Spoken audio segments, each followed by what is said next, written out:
guys, welcome back to the channel where I cover missing persons, unsolved cases, crime news, and more. This is Ruth Miller. She is an Amish mom who late last month threw her 4-year-old son in the lake, explaining later to law enforcement that she gave him to God.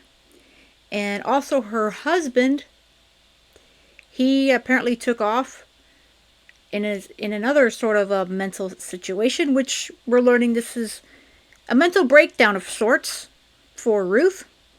And he also would be found later deceased. She was indicted by the grand jury, and yesterday she was arraigned in court on 7 counts. The 7 counts include 1 count of aggravated murder for the death of her 4-year-old son, 1 count of murder for her 4-year-old son, 1 count of felonious assault for her 4-year-old son, 1 count of child endangering for her 15-year-old daughter, and 3 counts of domestic violence for her 15-year-old daughter and twin 18-year-old sons. Now again, like I said, she pleaded not guilty by reason of insanity, and it's going to become more clear what happened. There was a whole religious situation going on here. She had some sort of delusion, or obviously she's pleading mental insanity, and it has to be something wrong inside her head. She was hearing voices telling her they needed to do all these things, and that she needed to kill her son, basically give him up to God.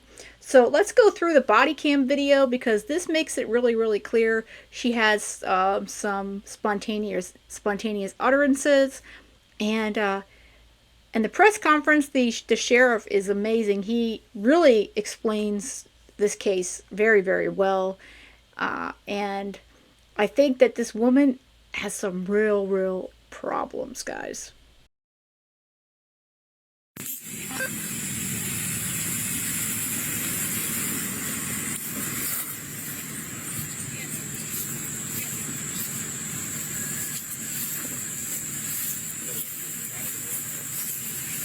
I gave him to God. You gave him to God? Yes. What do you mean by that? I threw him in the lake, and I gave him to God. And people are going to tell me that I'm crazy, but he is real, and he loves you.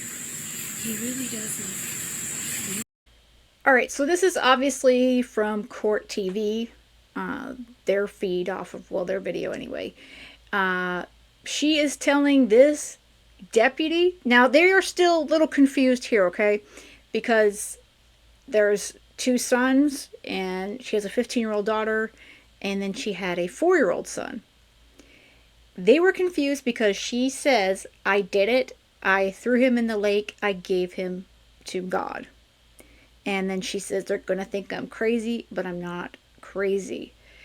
And like I said, it is horrific, because she has to be crazy. She says she was hearing voices, and I gotta tell you, if voices are telling you to hurt somebody, that's not from God.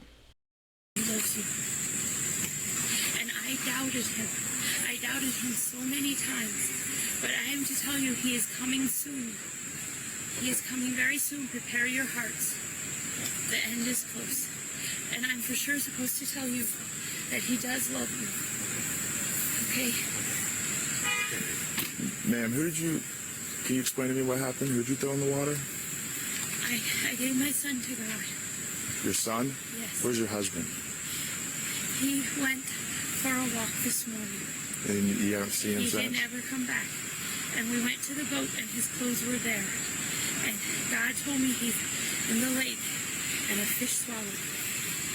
And you're actually supposed to go look for him in the bottom of the lake. And you will find the fish, and you will find your husband, and then you will believe. But ye of your little faith that did not believe before seeing. Okay. So send people down to the bottom of the lake looking for a fish. That hasn't happened. How old's your son? That's enough. Can you imagine being these deputies? They got called to the scene because there's a golf cart that was in the water. And this woman is now coming up telling them that she threw her son in the lake and she gave him to God, and that her husband, when they asked where her husband is, oh, well, he went off into the lake for a swim and he's gone too. I cannot imagine the confusion that these guys had at this moment, because like I said, and the sheriff's going to explain that in the press conference, that these deputies didn't understand that she was saying that there was another child that was still in the water. Unfortunately, it was already too late anyway, but she threw her 4-year-old in the lake and let him drown to death. In the lake. He's sweet. I love him. I gave him to him. Okay.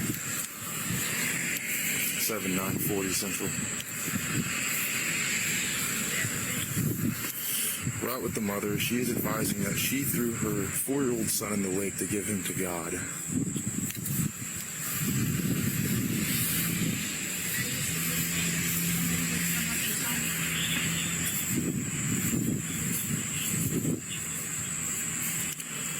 A firm.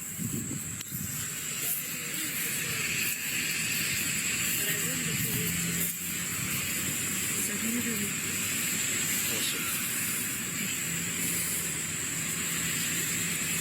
they are there.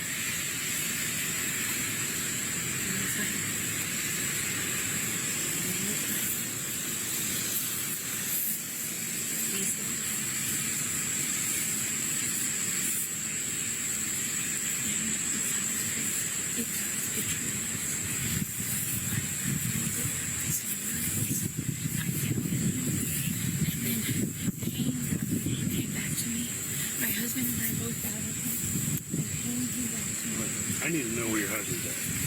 He's at the bottom of the lake in a fish. He's in a fish. Yes. There's no fish large enough on an atwood to swallow your husband.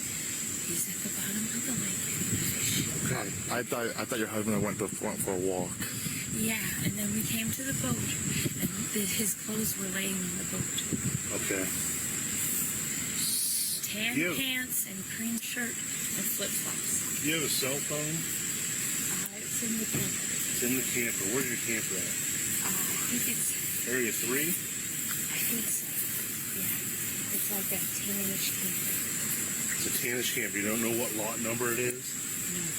Because we really need to verify your husband's still with us. Oh, okay. Okay? Well, he's actually just go out in the bottom of the lake. Well, I can't go in the bottom of the lake. So Do if you we have need, scuba divers? yeah, we're going to have to call divers in to go to the Okay. bottom of the lake. Please do. And you're saying Get the best ones there are. Because this So- is a miracle from God. You will see. You will see. you're saying your 4-year-old son. Get your best divers, because this is a miracle from God. You will see. There is something wrong with this lady. As far as her husband is concerned, it sounds like he was trying to swim, and then he may have, obviously she's not charged with his death, at least at this point. But he may have been swimming and then he drowned. But it is crazy. She threw her son in the lake, 4 years old, because she believes God told her to do this. And that this is all a miracle. And this is a great thing. Yeah. Son's down there too? He's with God. Where's his body at? Where did you throw him in the water at? Off of the dock at the causeway. Where the bike was today? Where the boat was? Yeah, where the boat.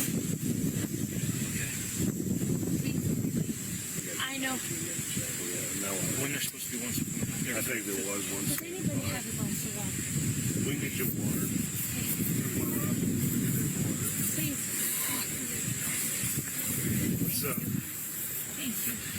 we're right now we're going to walk up to the squad, okay? That's what we're going to do.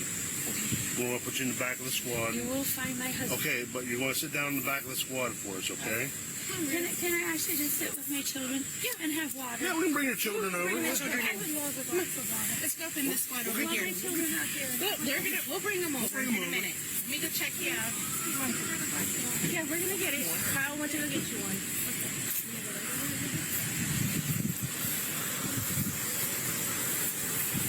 You guys send the dive team over that way then?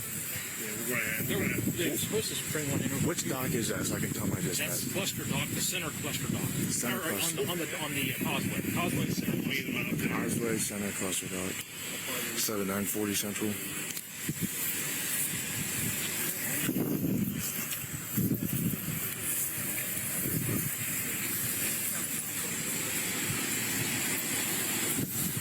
You said it's the Causeway Center Dock, right?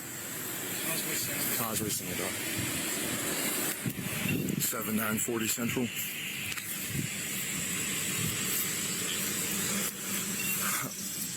The mother is advising that her boat is located if you just want to log at the Causeway Center Dock, and that's where she threw the child in the water.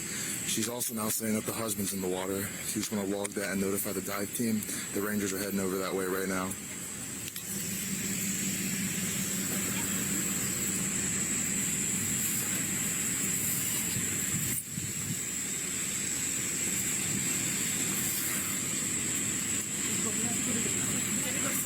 It's not too hard on my knee. So your knee won't hurt you. Please trust me. Okay. It won't hurt you. Okay. It won't hurt you. You're fine. You're fine. Okay. You're fine. God, please show this woman that it is true. But I'm telling you, people are doubting. It is getting harder for me to stay strong. Please show her that it is true what I'm telling you. That there is a fish in the bottom of the lake. Please let her take me to sit with my children under the tree that you have created. Please, Lord. And it's So she prays with this paramedic. And, yeah, that's pretty much the body cam. What's going on. And she admitted it right off that she, she threw her son in the lake. Now we jump to the press conference, and the sheriff, he pieces what happened together amazingly. So the way he speaks, the way he explains this is amazing. I think that this department has handled this case. I mean, I've never seen a case obviously like this, but I think that he and his department are very extremely understanding of this woman's issues, and they seem very compassionate and honestly extremely kind as well. Hello, everyone. Before I begin, we didn't know how many would show up. So on the back table where the coffee pot is, there is a timeline of events for you guys to pick up before you leave. I'm going to go through them with you, but they'll be there if you like. There's also a statement from the family involved. The Amish family has provided a statement that they asked us to give to you guys. If we run out, please do not be concerned. We've got someone here that'll make all the copies you want. Nobody should leave without it. And my business card is back there. My name is Orvis Campbell. That's Orvis. Campbell, Campbell. And I'm the Tuscarawas County Sheriff. So as I go along here, I don't have anything prepared. I'm just going to kind of go through it honestly as I can and kind of try to make it make sense to you. It's been very difficult. If you saw us stepping out of the room, there were developments taking place constantly. That's why we had to set up a time for 2, and we couldn't do separate interviews. It's something that's been going on all day. I'll have a couple of slides up here just to kind of help give you guys an orientation to the lake area and what was taking place. So this call began at about 10:39 a.m. on Saturday, which is August 23rd. 911 received a call of a golf cart that had gone into Atwood Lake. And at the time that we received the call, people didn't realize what it was. It looked as though it could have been an unintentional event. It could have just been an accident, but it was a woman and 3 children on that golf cart. There were actually people, according to witnesses, chasing the lady, the golf cart, through the grass, yelling at her to hit the brakes because they thought it was, careening out of control. We later find out that that's not the case. As the first witnesses arrived on scene, the golf cart had flipped off the edge of a stone wall, which I'll show you here in a few minutes, and landed in the lake. And it was fully submerged, but it was easily visible. The kids, who were 15 and 18, got out of the vehicle and stood on top of it, and then witnesses thereby helped the woman out of the lake. The first witness that arrives to help is asking the woman, does she need help up? And he tries to help, and she suggests to him not to help her, to just pray for her. And that was the first statement that suggested this was more than an accident at that lake. From there, they did pull her out of the water, and rangers were immediately dispatched to the calls. And upon them arriving on scene, they heard some of the same concerning type statements. There was a pretty immediate statement made that she had given her son to the Lord. Now, keep in mind, she's there with a 15-year-old daughter and 2 18-year-old sons, and nobody knows what son she's talking about. There's no other child there. And they tried to discern and tried to comfort her. She actually attempted to flee for a minute. She was not rational at that moment. She attempted to flee and hide and was quickly gathered up and brought back to the scene. They were all taken kind of over to the Atwood Welcome Center, where, the rangers began speaking with the children and speaking with the woman, and none of it was just making a lot of sense. There was just a lot of statements that, as we continued to try to put them together, were not rational. Deputies were dispatched to the call about 10:53. I didn't get advised myself until about 11:41, and at this point, they're starting to put it together, and they realize there's a problem. We may have a 4-year-old child missing. That's a statement coming from the mother and then confirmed by the teenage kids that there's a 4-year-old son missing, and that the husband and father is missing. Now, I will tell you, as we all hear that, you can imagine what we're hoping is, we're hoping she's just sick, and that the father's got this 4-year-old somewhere in the campground. Both of them are missing, and that's the hope that everybody's trying to gather information for. When I'm contacted, I ask dispatch detectives. In the room with me is Detective Captain Adam Fisher, who was in charge of the case, or is in charge of the case, and other detectives responded, and they're actually on scene on something right now.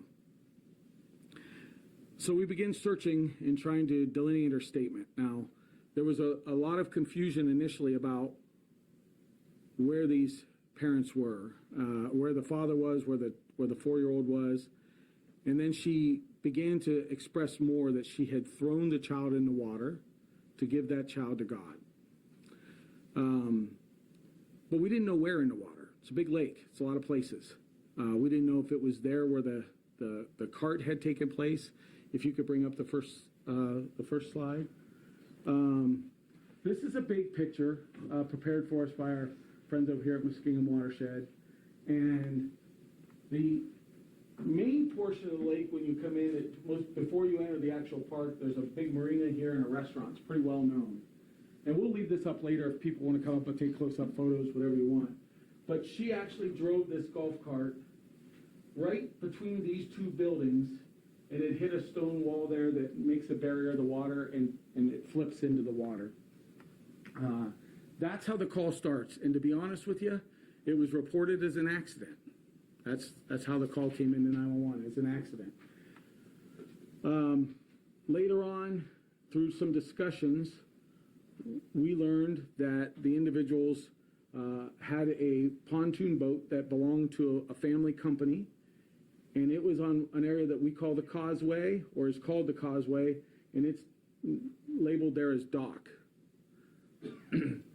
As statements come out, she suggests that she had thrown the 4-year-old in the water off the dock to give to God. Initially, divers were dispatched to that dock area. Nothing was found in the sides of the dock where the boat was. Divers also were working where the golf cart went in. And then at the very top of the picture, you're going to see a circle that says kayak launch. The only thing that took place at that kayak launch was just prior to the golf cart going into the water. The mother and the children were witnessed huddling very closely, heads touching, praying very intently next to the water by the kayak launch. So much so that it actually scared some witnesses. They thought they were crying, they were emotional, and they didn't know what was going on. That was before the crash or anything. So as the search goes on throughout the day and we're checking bodies of water, we learn about this praying incident at the kayak launch. So we had divers in there as well. That's a very shallow area. It was easy. It was an area that we didn't need to do very much at. But I bring it up because I know the social media community was talking about searching at the kayak. It solely took place because they were praying there, and it was described as a concerning moment, and we decided to check that water. The actual incident that we're going to discuss here only took place where the golf cart crashed, and then the rest of it at the dock. Captain Fisher, when he was dispatched, I asked him to go directly to the hospital. So you'll notice that there's some time delay before we get involved, and because she was uncooperative, a decision was made to have her taken to the hospital for evaluation. Her statements were radical. She had run from them and hid in some weeds and was easily captured. Her statements were bouncing around, so they felt the need to get her some medical help. Captain Fisher went straight to the hospital before coming to the scene, and he did his first interview with her at 12:20 that day. It's been one of the most difficult cases placing the statements together, and I want to word this carefully because I don't believe the mother's ever lied to us. But the statements not made sense a lot. And then in a second interview, it made a little more sense, and then when we were able to add pieces from the 3 children, we were able to kind of paint a picture. But she's been relatively truthful with us, and she has indicated every time she's been spoken to that she put the 4-year-old in the water to give to God. Now, in her statement, what she says is that she and her husband went to this dock and they jumped in the water because God was speaking to them and telling them to do things. Things to prove their worthiness to God, to show their faith as complete. And they didn't do very well in those. Some of them were bizarre. Some of them were just swimming exercises. The most bizarre was that God told her to allow herself to be swallowed by a fish, as bizarre as that sounds. And I tell you that statement not to make fun, but I tell you that statement so you can have a picture of how difficult it was to communicate with her. It just wasn't making a lot of sense. Again, I think that the sheriff and his team, his department has handled this amazingly from what I can see. He is being respectful to this family, and I will go through a bit of what the statement that I've been able to find from the family states, but it's basically that the church has stated that there has been some mental illness issues, and that's not how the church, this is not what they believe, and this is not what they follow. So obviously Ruth, she's got some issues for sure, and it's just horrible that she murdered. And the bottom line is she murdered her 4-year-old son. She threw him in the lake, and because of her actions, he's dead. They get up out of the water after a while, and they decide it's silly, and they decide to walk back to where they were staying in a family company-owned RV, which was over in this area. We intentionally not pointing out where their camper was, but it was over in that area. So they walked all the way back.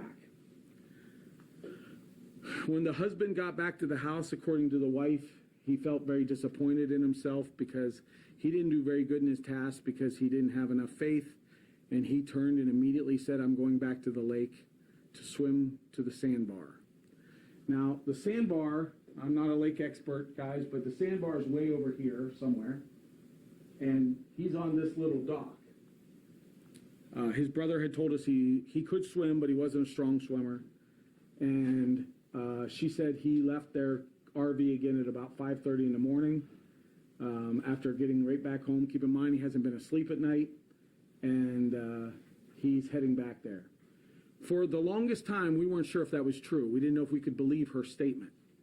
But the following day, we did run into a witness that put him alone at that dock, wearing the clothes that he left behind at the dock at 6:30 a.m. So it's kind of bizarre, but at 1:15, him and his wife go there. They do these tasks. They walk back. Then he walks back alone. And we have a good independent witness that says, yes, I definitely saw him here. He was wearing these clothes, and he wasn't doing anything odd, but he was at the dock by himself. That's at about 6:30 a.m. Saturday morning. Keep in mind now, we're at about 4 hours before the crash. So we're about 4 hours before the crash. She does not see him again. Sometime just after 8 a.m., and this statement from both her children and other independent witnesses, she is seen loading up the 4-year-old on a golf cart near their RV and taking off very erratically. Everybody that will comment or any witness that you encounter that saw her driving will tell you she was driving very dangerously. She flipped the cart at one time. She was seen on 2 wheels another time. Of course, she was praying by the kayak. And she left. The children saw her leave with the 4-year-old. And then a while later, she came back. She states that she went to the dock and that she threw the 4-year-old in because that's what she needed to do as an offering to God. She drives back to her camper. She picks up a 15-year-old daughter, drives her back to the dock, and makes her get in the lake and leaves. She drives back one more time, gets her 18-year-old sons, her twins. They come back, and she makes them jump in the lake to do some tasks, and they do. They all survive. They climb out of the lake, and at one point, according to the children, she makes them all lay down on the dock with their hands in the water to pray for their little brother and father because they were gone and had gone to heaven. We have divers now focused in a couple of areas, but our main concern is the dock. It's pitch black underwater. I'm sure you've all experienced swimming in a lake like that. So it's all by feel. It's all by sonar. But at 6:03 p.m., divers located the 4-year-old only about 10 feet off the dock, and at that time, he was on the bottom of the lake. We continued searching till about 9:30 p.m., and we had to end the search due to darkness. At 9:44 p.m., Captain Fisher went back to the hospital for a second interview with the mother, and she was able to provide some slightly additional information, which I've already given to you, which was about the husband leaving on his own at 5:30. We resumed the search at 7 o'clock a.m. on Saturday, and the immediate focus is we're going to go much farther out because we understand now that he thinks he's going to swim to the sandbar. We had some concern as to whether or not he jumped in the lake to try to rescue the 4-year-old so he would be close, but now we believe he's on a mission to swim, so he's further out. So the boats start working further out with sonar, trying to locate anything. They did identify a signal or a blip under the water that they thought was suspicious. And at 8:29 a.m., they located the male 53 yards off the end of the dock on the bottom of the lake. And the divers are both telling me in both cases that the bodies were completely rested on the bottom of the lake. For us, you know, obviously the recovery efforts end, but for us, the search warrant continues. About 1:49 p.m., Judge Elizabeth Tamakis here of our Common Pleas Court signs the search warrant, and the guys are going in there. And if you're wondering what we're looking for, we don't have any idea. We're looking for a weapon. We're looking for notes to explain it. That's the kind of stuff we're looking for. Honestly, nothing was found or taken. Photographs. There was a Bible open, you know, and stuff like that. But we found nothing that directly mapped out, you know, what was going to take place that day or anything like that. So now we have the father recovered. He was found in his underwear, his clothes. He had removed his clothes, we believe himself, and laid them on his pontoon boat that the family company had, and went in, we believe, just like she said. Now, I interviewed the children, and I got to speak with the grandparents, and I've developed a relationship with the father's brother. They couldn't be nicer people. As you can imagine, the kids were extremely confused.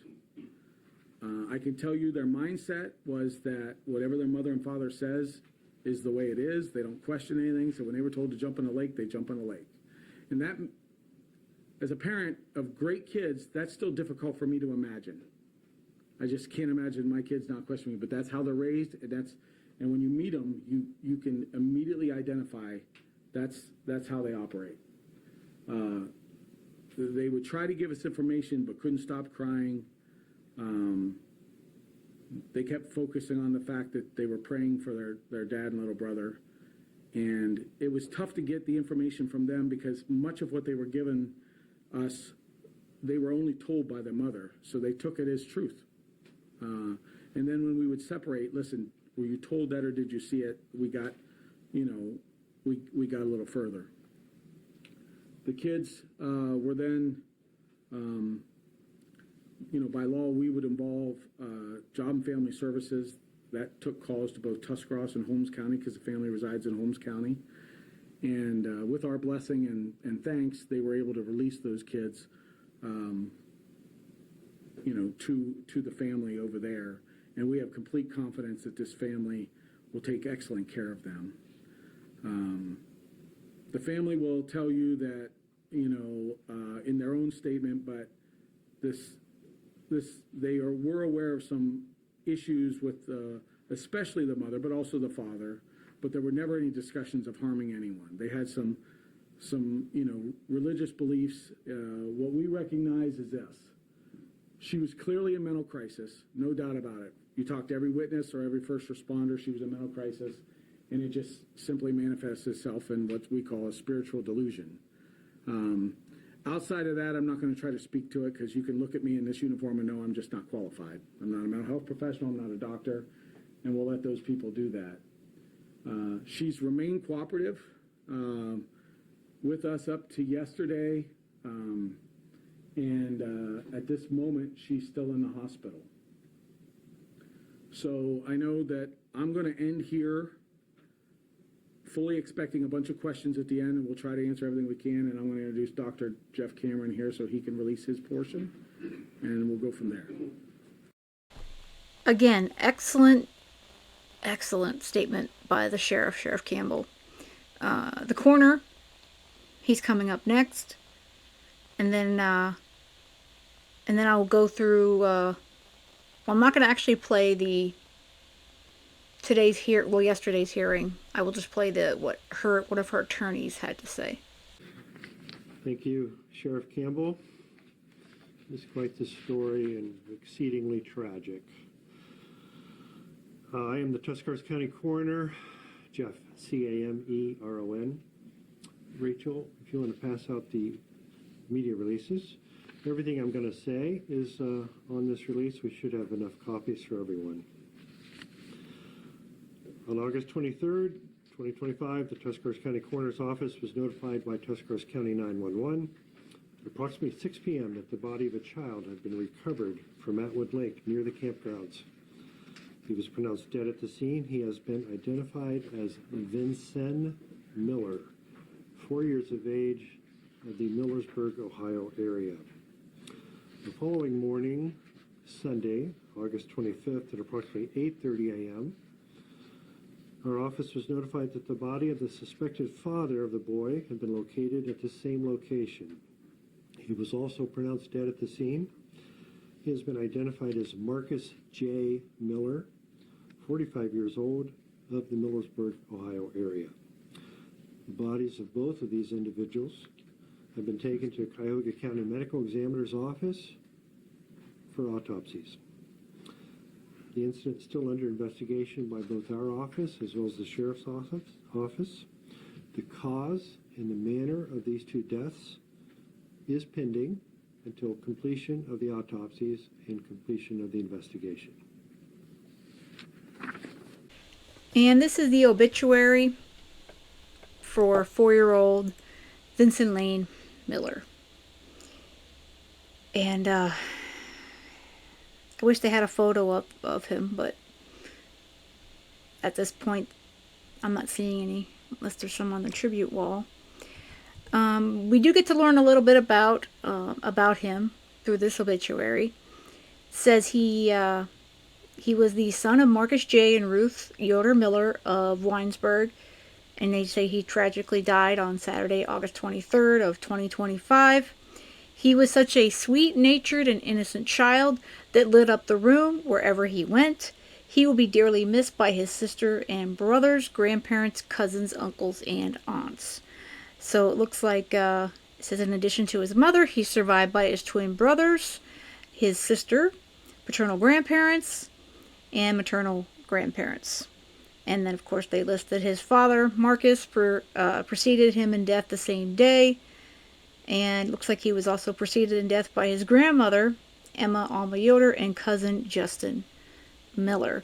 And there was a dual service that happened for both the son and the father. It was held on August 28th. And then they had the burial for both son and dad. Very, very, very sad situation. And this is her attorney after yesterday's arraignment speaking about the case. We entered a plea of not guilty by reason of insanity today because based upon the facts of this case, it's very evident that it is fitting. This case would not have happened but for a mental defect that would have prevented Miss Miller from appreciating the wrongfulness of her conduct. What happened on that day in your estimation? Well, there clearly was a serious mental disease that she faced. It was evident to the responding officers, the first responders, and unfortunately it was a tragedy that happened that day. Again, clearly would not have happened but for. If she is found not guilty by reason of insanity, what happens? Well, that would be up to the judge, but there would be, it's not as people generally think that if someone's found not guilty by reason of insanity, they're just released to the street. They're released to the custody of a lockdown hospital. They are held until a court is convinced that they've been rehabilitated, their safety to themselves and to the community. So it still is a long term of supervision and work. Did she not admit to doing that? Well, I don't think that this is an issue of a whodunit. I think everyone recognizes the fact that that she did do it, but that's just one part of it. That's the act. The big question in this case is the why it was done, and that's what this whole case is going to be about: is the why. How did this happen? I know you cannot say everything she said, but has she shared with you her feelings about what happened on the 23rd? Well, she's obviously devastated by what occurred. This is not something by any stretch of the imagination where we could think that someone would wake up and destroy not just their life but the life of their child. I mean, something is wrong, and that's what we're getting to the bottom of now. But obviously she's devastated with what's happened. She is, her family is, everyone is. Has the family and the Amish community, are they supporting her through this? I know they tried to help her and her husband. Yeah, so what we have received is support from family and from community members who have known her entire life. What happened on August 23rd, that person is not the person that they know. That's the person that they all believe was the victim of a mental health episode. And so they are supportive of her and want to know also how could this have happened, and look at her as a victim of mental health. We all know that mental health is a tremendous issue in the community, and we saw it here clear as day, and we saw it in its worst form as to what could happen to someone facing a mental health issue, and certainly unchecked. Can you speak to what may have precipitated her mental episode as you might describe it? What do you mean, what may have precipitated it? Why did, on that day, did she go out, admittedly, and toss her child into the lake? Yeah, so I think what we have, and I think you've seen them, I know your station has seen them also and posted them, the body cams from the first responders. We see in real time, we saw raw footage of what was going on in her mind and, what she was reacting to and so forth. I think this case, what you're going to see in this case is one centered around mental health, and you're going to see the input of many different experts in many different fields who are going to be talking about that exact question that you just posed. So I think what we're going to need on this is time to really figure it out, and just making a quick statement would be nothing beyond speculation. Again, this is obviously he's going to defend her. She is his client. But I don't disagree with what he's saying, that this was a mental health episode. The sheriff said that as well. But does that excuse the fact that she murdered her son? No, it doesn't. We see people go out and shoot up schools and public places, and they claim that they had a mental episode, and they may have. We've seen them have that, but that does not excuse murdering another individual. If she has been through a lot of issues with her mental health, which her church is saying that she has, and they have been trying to help her, it's sad that that the help either didn't go far enough, or she maybe was on medication, or wasn't taking it, or maybe the church doesn't allow conventional medication. I'd have to do some more research on that part of what her church would believe, the Amish church. But nothing, even if it was mental illness, it's not going to excuse the fact that she killed her young son, Vincent. It's just not. And obviously, if this is, this horrible demon has taken over her, which, mental disease is a horrible demon. And, obviously she was hearing voices, as she stated, in the body cams. And it's going to really hurt her the more she becomes clear on all of this. And I'm sure that when she was in the mental health facility before the arraignment, that was also something that was being treated. So again, I do think that this is not a clear-cut case in that way. I mean, it's obvious what happened, but either way, she's not going to probably see freedom, at least not the way she did. Maybe she'll end up in a mental health facility. I guess it's going to depend upon what happens when it does go to trial. Did the judge just set the bond hearing? Can you tell us when that is? Yeah, so we did just set the bond hearing. That's going to be September 25th at 1 o'clock. And what you should expect at that hearing is going to be not just your kind of typical argument of, why someone should be out, but evidence that addresses the factors that the court's going to consider. So I would expect at that hearing, as evidenced by the motion that will be filed here momentarily, that evidence will be put on certainly by the defense. We'll be calling family members of Ruth Miller's. We'll be calling members of the Tuscarawas County Sheriff's Department and also mental health professionals from the Cleveland Clinic. Okay, thank you. So it's clear cut, but it's not.